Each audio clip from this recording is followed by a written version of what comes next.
제8강 10월 20일 공부를 시작을 하도록 하겠습니다. 공부 제목은 촉경과 12연기경이 되겠습니다. 예, 제8강. 이제 가을빛이 익어가는 것 같은 그런 느낌이 들어요. 우리 그 광명사에 올라오면서 드는 기분이요.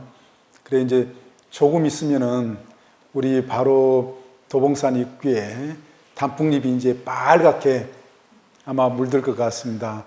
예.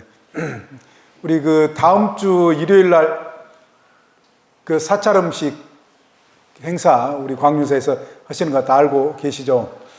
예. 많은 분들이 아주 기대를 크게 하고 있더라고요. 예. 그래서 다음 주에 에도 같이 이렇게 함께 했으면 좋겠다 하는 생각을 해봅니다. 예. 그 오늘 공부 제목과 관련해서 먼저 이제 말씀드리고 해야 되는 게요. 입니다. 안수정등이라고 하는 한문으로는 이렇게 언덕안자, 나무숫자, 우물정자, 오를등으로 되어 있거든요. 그래, 우리가 이제 전통 사찰에 가면은 절에 그 벽화로 이 안수정등에 대한 이야기가 그림으로도 표현이 되어 있습니다. 이전에 제가 언제 한번 말씀으로만 한번 전해드렸을 겁니다. 부처님 경전에 어서 오십시오. 경전에 나오는 내용이에요. 부처님께서 비유로서 인간의 조건, 인간의 현실을 이러한 이야기로서 전해주신 겁니다. 예, 중생들에게 설해 주신 거예요.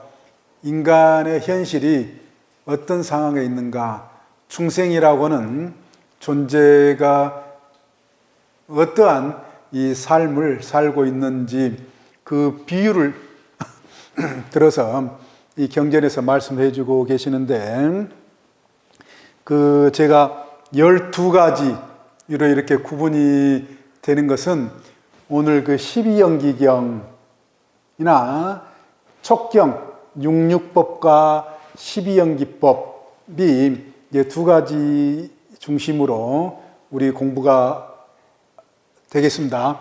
그런데 이 두 가지가 우리 인간의 삶, 중생이란 어떤 존재인가 를 보여주는 그런 부처님의 말씀, 대단히 전문적인 교리예요. 사실은요. 사실은 굉장히 전문적이다.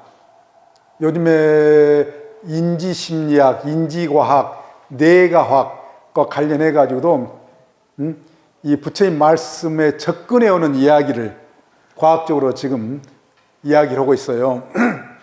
왜 그러는가 이제 더 이제 말씀해 드리겠지만은요. 이렇게 인지과학에서도 이야기되고 있는 그런 내용을 말씀해 주시는데 그런 어떤 어려움, 얼른 들으면 굉장히 어렵게 느껴지는 그런 어떤 심리학, 인지, 우리 어떤 알미, 우리 인식이 어떻게 전개되는가를 보여주는 그런 어떤 가르침이지만은 비유로서 또한 설명을 해 주시는 게 이렇게 12가지로 되어 있는 게 마치 12연기에서 무명에서 시작을 해서 12연기 무명으로 시작을 하지 않습니까? 아까 우리 반야신경 무무명, 영무무명진, 내지, 문호사, 노사가 해서 11번째, 12번째 죽음으로 끝나는 12연기를 또한 이 보여주는 그런 비유인데 그것은 우리 중생들의 현실, 중생들의 삶의 조건을 말하는 것이다. 그래 이 이야기인즉슨 나그네가 들판, 광야를 걷고 있었다라고 하는 것입니다. 예.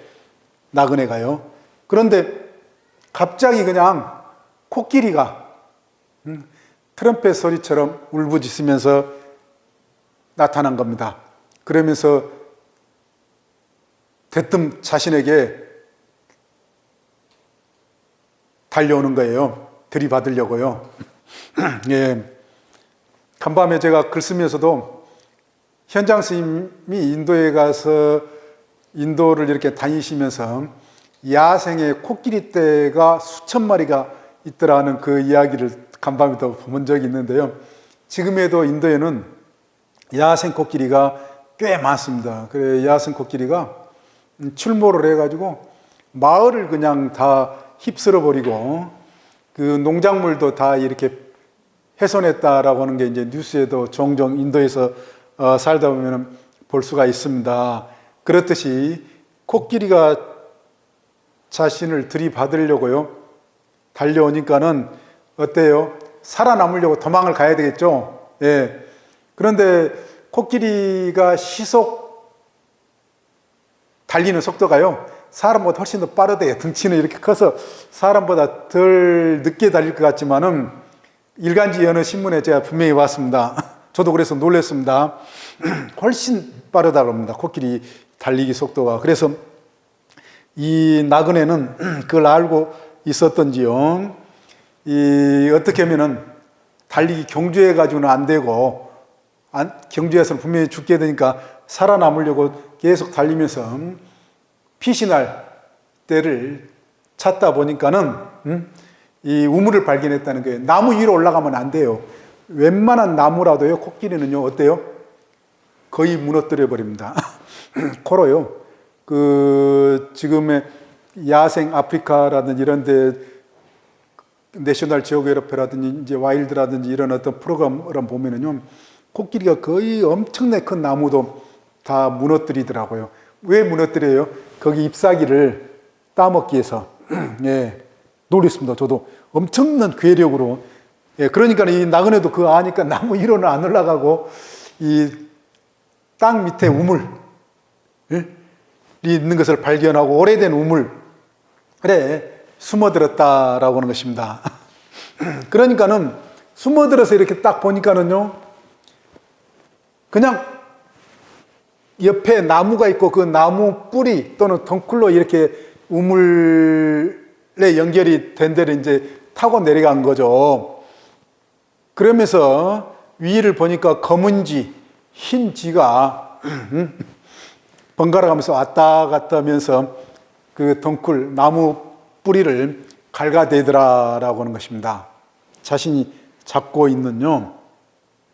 그러면서 또 옆을 보니까는요. 그 우물의 옆을 보니까는 우물 그 벽면에 이 독사들이 뱀들이 우글거리고 있더라라고 하는 것입니다.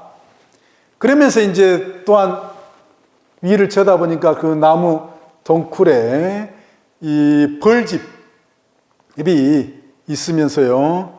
벌이 이렇게 왔다 갔다 하면서 웬 이방인 우리 내 공간에 침입자 하면서 벌이 자신을 쏘아대더라는 겁니다. 예. 그런데 또 그 쏘임을 당하면서도 벌꿀이 이렇게 한 방울 두 방울 떨어지니까 얼마나 달콤하니 벌꿀이 맛있겠어요. 그래 벌꿀을 받아먹고 있는 그런 상황. 예. 그래 이런 상황 속에서 이 바깥에서는요,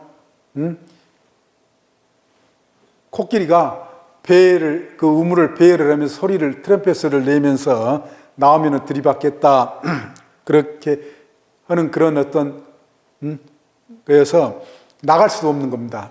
나갈 수도 없고 그렇다고 이렇게 이제 우물의 그 바닥을 보니까는 바닥에 뭐가 있더라는 거예요. 동룡 빨간 혀를 날름거리는 이 동룡이 있더라는 것입니다. 그래서 바로 그 밑으로도 내려갈 수는 없겠죠. 그런데 한번 상상을 해 보십시오. 그 동쿨이나 나무 줄기를 우물 속에서 계속 잡고 있겠어요? 체력이 그렇게 감당이 되겠습니까?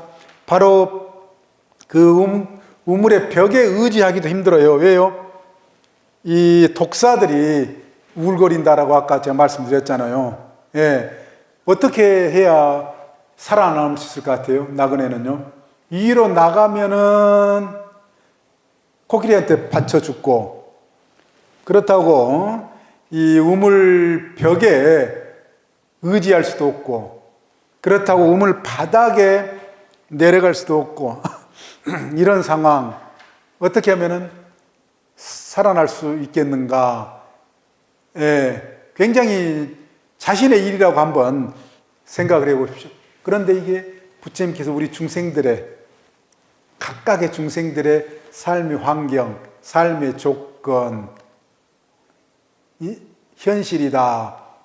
그렇게 되고 있다는 것입니다. 즉 무명, 내가 왜 태어났는지, 삶이 무엇인지, 죽음이 무엇인지, 살고 죽는 것이 무엇인지 이것도 모르면서 정처 없이 나그네처럼 어둠 속에서 살다가 끝내 뭐로 끝나요?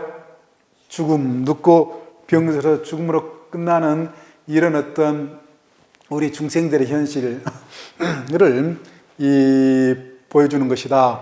그래, 이게 이제 이렇게 이야기 속에 비유적인 이야기인데 그걸 뭘 의미를 하느냐?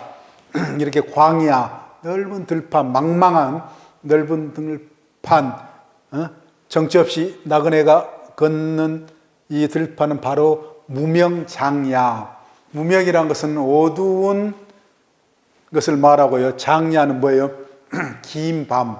어쩔 때 밤이 더 길게 느껴져요? 걱정거리가 많고 잠이 안 올 때게 불면의 밤 엄청 길게 느껴지죠. 너무 힘들어가지고 그냥 꿀잠 자면 어때요? 바로 그냥 그 짧은 밤인데 잠 못 이루는 밤은 장야. 법궁에도 나옵니다. 번뇌가 많으면 잠 못 이루어서 밤이 길고 길다라고 하는, 요즘에 불면증 환자들이요 굉장히 많아요. 저도 깜짝 놀랐습니다. 제가 그 서울대병원에 저는 이런 어떤 의료적인 어떤 실험 이런 걸 상당히 좋아라 하는데요. 제가 직접 실험 대상으로 한번 자원을 해준 적이 있어요. 서울대병원에서. 저는 전혀 불면증하고는 상관이 없는데 우리 참선과 관련한 과학적인 자료를 축적하기 위해서 한번 자원해서 해준 적이 몇 년 전에 있는데 그런데 거의 이제 알고 보니까는 이 불면증 환자가 의외로 우리나라에 잠 못 이루는 환자들이 퍼센테이지가 높더라는 것에 깜짝 놀랐다는 겁니다. 그래, 우리 중생들은 이렇게 이 어둠 속에서 산다라고 하는 것, 그게 우리의 현실이다라고 하는 것입니다. 중생의 현실. 그래, 나그네는 중생을 의미하고 코끼리는 뭘 의미한다라고요? 무상. 왜요? 무상이라는 것은 변화를 의미합니다. 생주이멸, 일어났다, 머물렀다, 달라지고 사라지는 생주이멸을 무상, 항상함이 없다. 그래, 우리가 인생이 무상하다, 계절이 무상하다, 그런 말을 많이 썼는데 불교 말입니다. 그 내용은 변화를 의미를 한다. 예, 그래서 코끼리가 마치 달려드는 것은 무상을 의미한다 라고 하는 것이 굉장히 의미심장한 것 같아요. 제가 봐서요. 예, 코끼리. 근데 우리는 사실은 코끼리가 달려드는 것처럼 무상함을 느껴요, 안 느껴요? 그렇게 느끼면 살아요? 그렇게 살고 있지 못합니까? 태평하게 살고 있죠.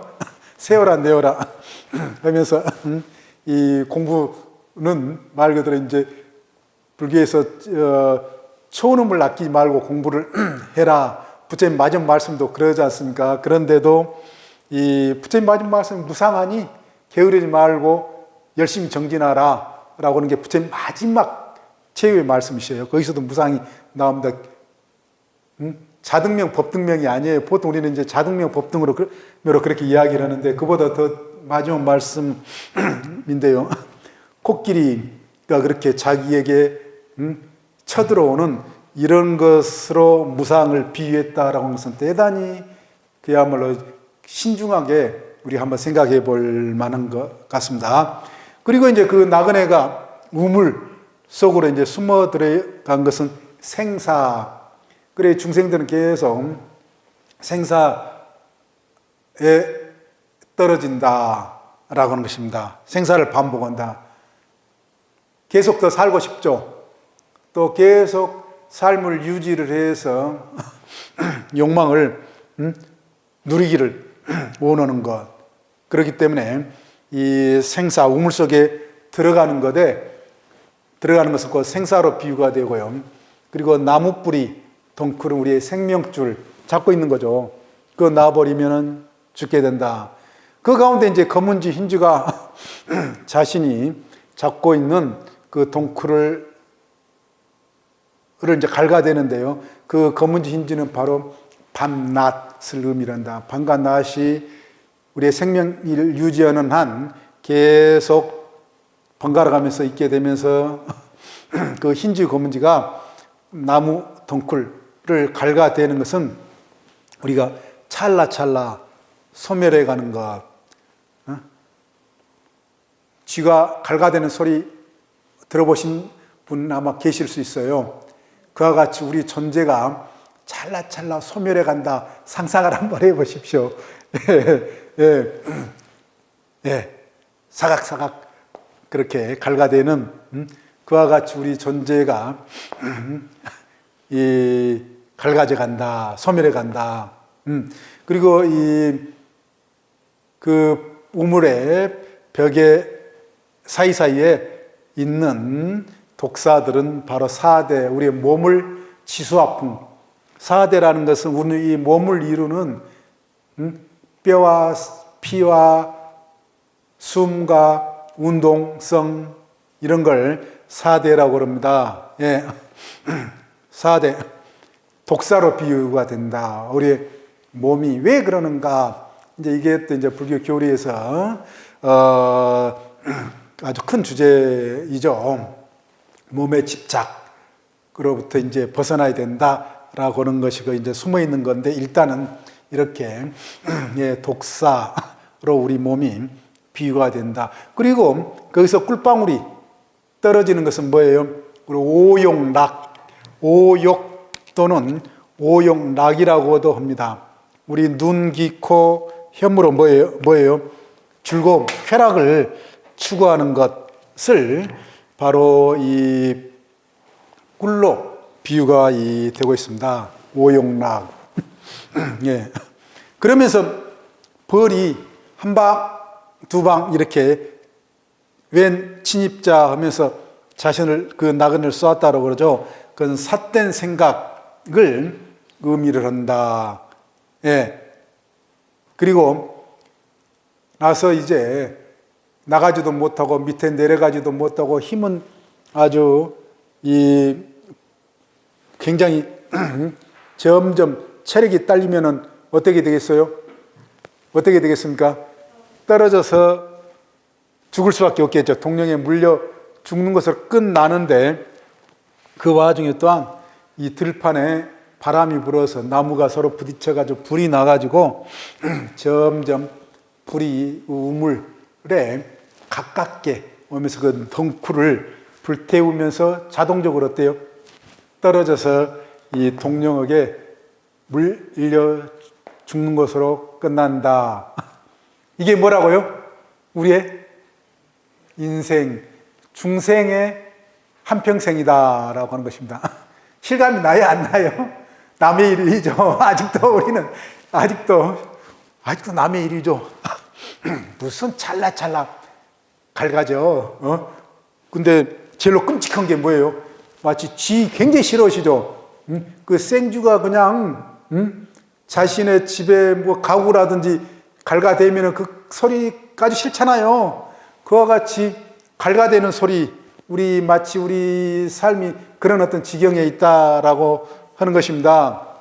예, 12연기의 무명에서 시작해서 무명연행 행연식으로부터 시작해서 마지막 생로병사 우비고뇌로 끝나는 인간의 현실을 이런 비유로서 부처님께서 이 설법을 해 주셨습니다.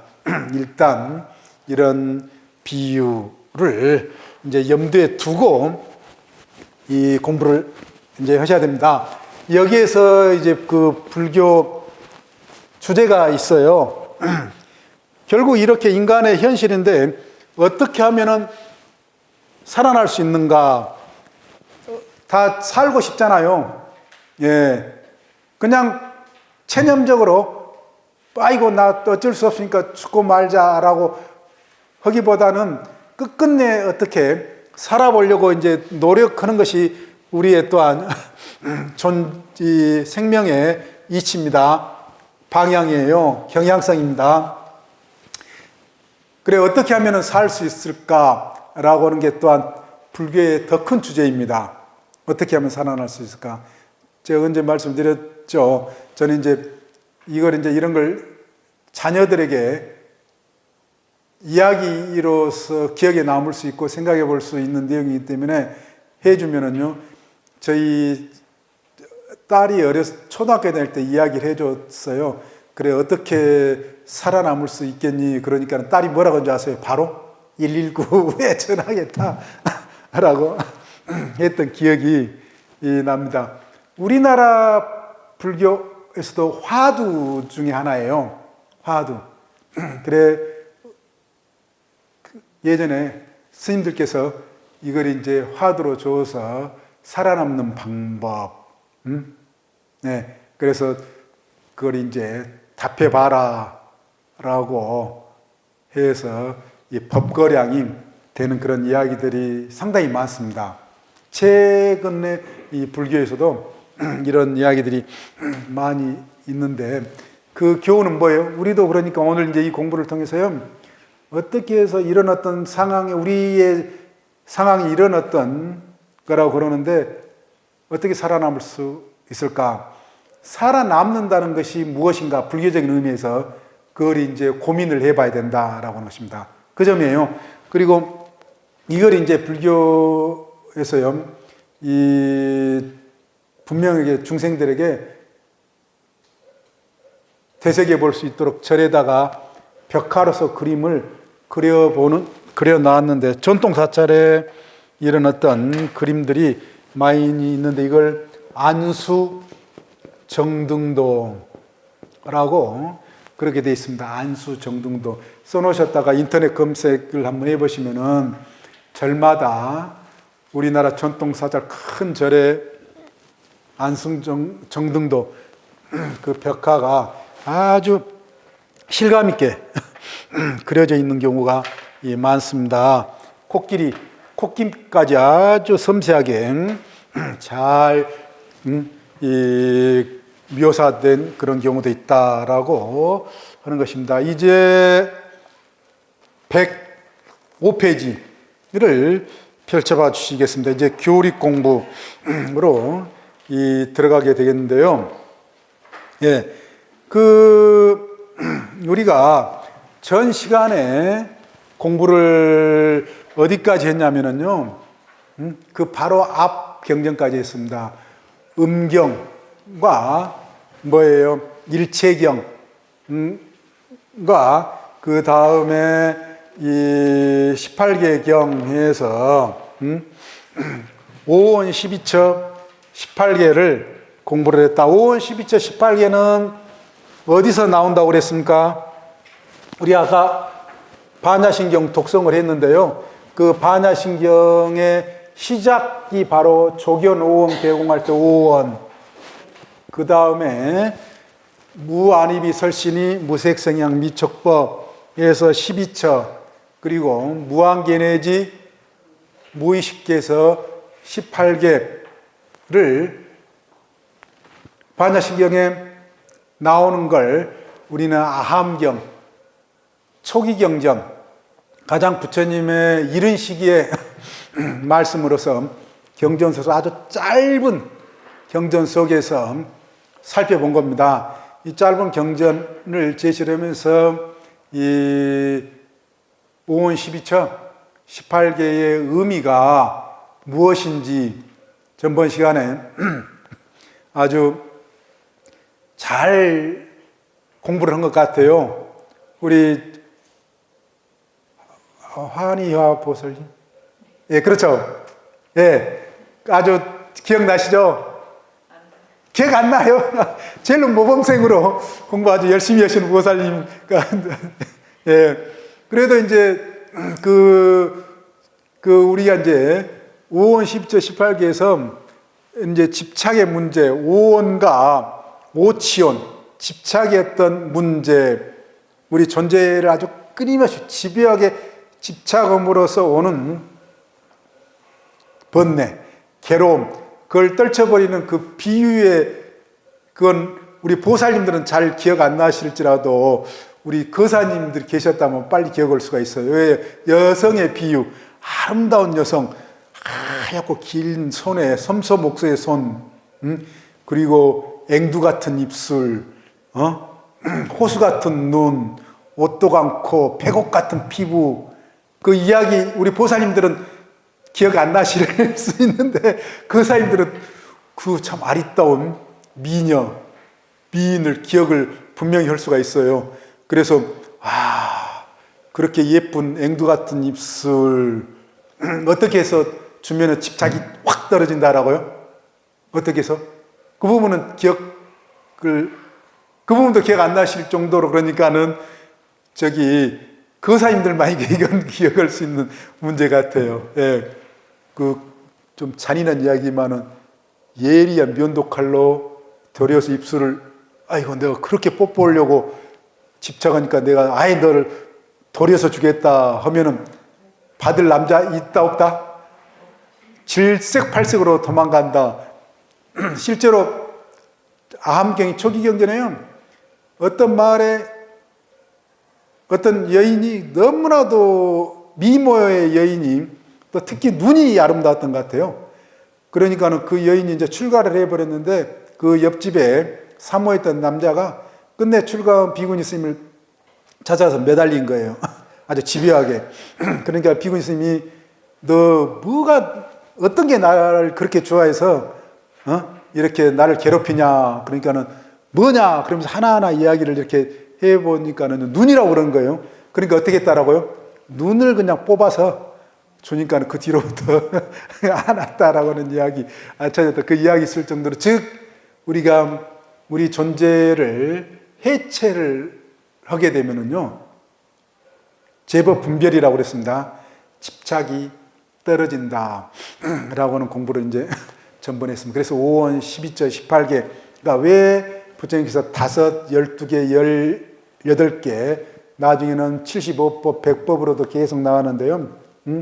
집착을 떨어뜨리는, 우리가 그래 뭐든지 간에 뭉뚱그려서 보게 될 때에는요, 실체로 보게 될 때는 집착심이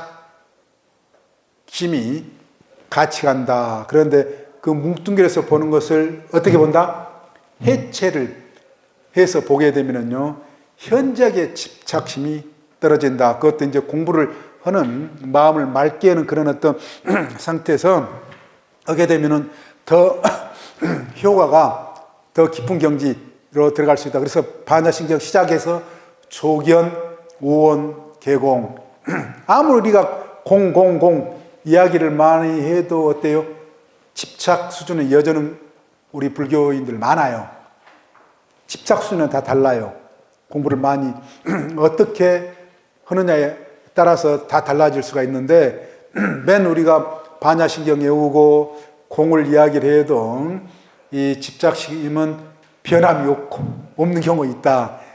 그렇지만은 그 경전에 나와도 조견, 깊이 통찰해서 알게 되면은, 보게 되면은 집착심이 떨어진다. 즉 그게 이 해체에서 보는, 또 한 번에 그 실체가 없음을, 관통을 통찰해서 보는 그런 방법이다 라고 했습니다. 예, 그래 전번 시간 이렇게 5원 12조 18개, 그러면서도 또 우리 눈, 귀, 코, 혀, 몸으로 이루어지는 모든 우리 어떤 삶의 내용물들이 사실은 조건적으로 형성된 것이다. 그래, 조건적으로 형성된 것이다 라고 하는 점에서 그때도 비유적인 게 하나 설명이 됐습니다. 부처님 말씀으로서요. 두 손을 딱 부딪혀서 소리 나는 거, 비유가 됐죠. 예, 그래서 합수성 유경이라고 하는, 두 개의 손이 딱 부딪히면 소리가 나는 것처럼 우리의 육군과 육경이 함께해서 이 우리의 의식이 형성이 되는 것, 그게 다 조건적으로 형성이 된다. 그런데도 불구하고 우리는 어때요? 그 조건적으로 형성된 것 자체를 아주 죽지 않으면 살기로 집착해요. 예, 내가 본 것, 내가 들은 것, 고집해요, 안 해요? 고집하잖아요. 그것까지 얼마나 부부싸움, 또 다른 사람과 싸움해요. 네가 많이, 내가 틀리니. 굉장한 수준으로 집착한다 라고 하는 것입니다. 그런데 그건 사실은 알고 보면은 절대적인 게 아니다. 실체적, 좀 전문적으로 쓰면은 실체가 아니다. 정해져 있는 것이 아니다. 조건성을 가질 뿐이다 라고 하는 것입니다. 예, 그런 5원 12조 18개에 이어서 이제 반야신경은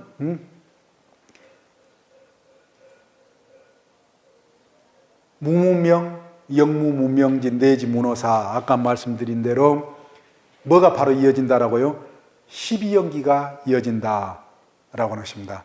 그러니까 우리가 지금 달리 이야기하면은 매일 우리가 독성하는 반야신경을 지금 아음경을 통해서 공부를 하고 있는 거예요.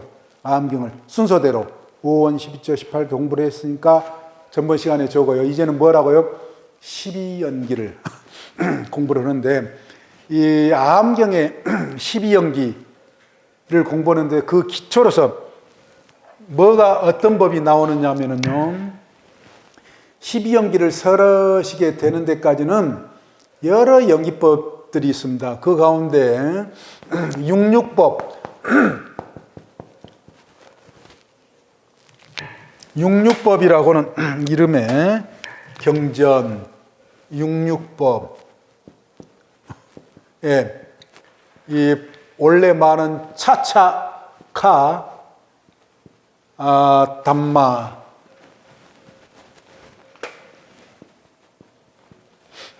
예, 원래 말은 이렇게 돼 있고 육육법경으로까지 경전의 단독 경전으로까지 있어요. 부처님 가장 이른 말씀으로 마지막에 가야 중암.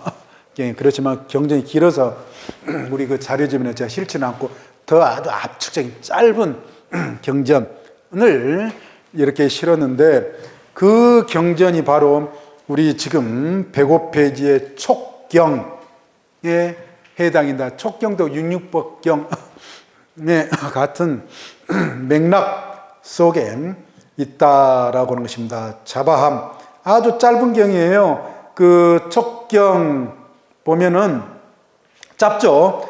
그래서 저만 얼른 같이 독성을 해도 좋습니다. 이와 같이 내가 들었다. 어느 때 부처님께서는 사이국 제타습 에로니 돕는 장자의 동산에 계셨다. 그때 세존께서는 모든 비구들에게 말씀하셨다. 종종의 계를 연하여 종종의 촉이 생기고 종종의 촉을 연하여 종종의 수가 생기고 종종의 수를 연하여 종종의 예가 생긴다. 어떤 것이 종종의 계인가? 18계를 말한다. 안계, 색계, 안식계, 내지 의계, 법계, 의식계, 이것을 종종의 계라고 부른다. 어떤 것을 종종의 계를 인연하여 종종의 촉이 생기고 종종의 촉을 연하여 종종의 수가 생기고 종종의 수를 연하여 종종의 예가 생긴다고 하는가 해서요. 안계를 연하여 안촉이 생긴다. 안촉을 연하여 안계가 생기는 것이 아니다. 단지 안계를 연하여 안촉이 생길 뿐이다. 안촉을 연하여 안수가 생기는 것이지 안수를 연하여 안촉이 생기는 것은 아니다. 단지 안촉을 연하여 안수가 생길 뿐이다. 안수를 연하여 아내가 생긴다. 아내를 연하여 안수가 생기지는 않는다. 단지 안수를 연하여 아내가 생길 뿐이다. 이와 같이 이비설신 의계를 연하여 의척이 생긴다. 의척을 연하여 의계가 생기지는 않는다. 다만 의계를 연하여 의척이 생길 뿐이다. 그러므로 비부여 종종의 예를 연하여 종종의 수가 생기는 것이 아니고 종종의 척을 연하여 종종의 계가 생기는 것이 아니다. 다만 종종의 계를 연하여 종종의 촉이 생기고 종종의 촉을 연하여 종종의 수가 생기고 종종의 수를 연하여 종종의 예가 생긴다. 이렇게 아는 것이 비구가 종종의 계를 잘 분별한다고 하는 것이다. 예, 경전이 굉장히 짧습니다. 이렇게 같이 낭송을 해보았는데요. 이게 무슨 말씀인지 바로 이해가 돼요, 안 돼요? 안 되죠. 예, 예, 안 될 수밖에 없어요. 굉장히 짧은 압축적으로 부처님께서 말씀을 해주셨기 때문에. 예, 그런데 이 말씀이 그야말로 아까 강의 시작에서 제가 말씀드린 것처럼 우리 사람들의 인지 과정, 인지 전개를 아주 여실하게 말씀해 주고 계신다. 요즘 현대 과학에서 심리학이라든지 인지학, 뇌과학 여러 분야에서요. 어떻게 사람들이 사물을 보고 생각, 의식, 인식이 전개가 되는가, 이것을 과학적으로 아주 정밀하게 분석을 해서 연구를 하고 있습니다. 그런데 거기에 놀라운 것이요, 부처님께서 이렇게 말씀하신 이 내용, 지금 경전 순서대로 요즘 인지과학이나 뇌과학이나 심리학에서 그대로 이야기를 한다는 점이에요. 그래서 학자들이 다 놀래요. 학자들이 다 놀랍니다. 어떻게 지금으로부터 2600년 전에 오래 시절에 과학이 발달하지 않는 시대에 부처님께서 그와 같은 우리 사람의 생각, 인식, 의식의 발달 과정 순간순간 이것을 이렇게 또 아주 분석적으로 구체적으로 잘 말씀해 주셨을까? 학자들조차도 굉장히 놀라한다. 어떻게 그걸 부처님께서 발견하셨을까? 우리 불교도들은 어떻게 발견하셨을까? 잘 이야기를 하지는 않아요. 또 여기까지는. 그냥 같이 이렇게 법에 관한 논의로서 논의는 하지만은 어떻게 부처님께서 그렇게 세밀하게 그걸 말씀하셨을까라고 하는 거. 아, 부처님입니까? 당연히 일반 중생들이 보지 못하는 것을 말씀하셨겠지라고 이야기하면 뭐 다 될 수 있어요. 그런데 그렇게 볼 수밖에 없는, 그렇게 말씀하실 수밖에 없는 것은요, 부처님이나 부처님 제자들은요, 뭘 많이 해요? 참선, 좌선을 많이 한다. 좌선을 많이 한다는 것은 우리 마음을 깊이, 우리 몸과 마음을 깊이 들여다보는 거예요. 그냥 우리 일반 생활하는 사람들이 들여다보는 것하고 수준이 다르게 전문적으로 아주 오랜 시간 동안 우리의 마음의 작용, 이치를 통찰하게 된다. 그러니까 어떤 사람도, 일반 사람도 볼 수 없는, 들여다볼 수 없는 것을 부처님은 들여다보셨다. 또 부처님의 제자들은 들여다보셨기 때문에요, 부처님께서 말씀하시면은 바로바로 이해를 하셨다. 왜요? 그걸 들여다볼 수 있어야, 알아야만, 어느 정도 알아야만이 감이 가요. 감이 가고 이해가 간다. 제대로 이해가 간다. 그렇지 않으면은 항상 상상하거나 추리할 수밖에 없습니다. 자기 어떤 문제로, 자기 어떤 생명의 문제로 받아들일 수가 없다. 사유를 할 수가 없다라고 하는 것입니다. 그래서 오늘이 지금 이제 그 공부하는 것은 이제 전반부 45분 공부하는 것은 부처님께서 이렇게 이제 육육법 후반부에 이렇게 이제 설명이 되게 본격적으로 이제 되는데요. 이 보고 듣고 냄새 맡고 하는 지금 경전을 우리가 한번 독송했던 것과 같이 그렇게 이 18개로를 시작해서 촉이라고 하는 것이 형성이 되고 촉이 수로 나가고 수에서 예로 나가는 것, 즉 우리가 사물을 보는 것 자체를 촉이라고 그러고, 그래 촉이 있으면은 바로 느낌이 있고, 느낌을 조건으로 해서 욕망이, 사랑이 생긴다라고 하는 이런 어떤 발달 과정, 전개 과정이 어떻게 이제 이 구체적으로 설명되는가는 후반부 40분의 공부를 하도록 하겠습니다. 예, 전반부는 시간이 늦어서 여기서 마치도록 하겠습니다. 예.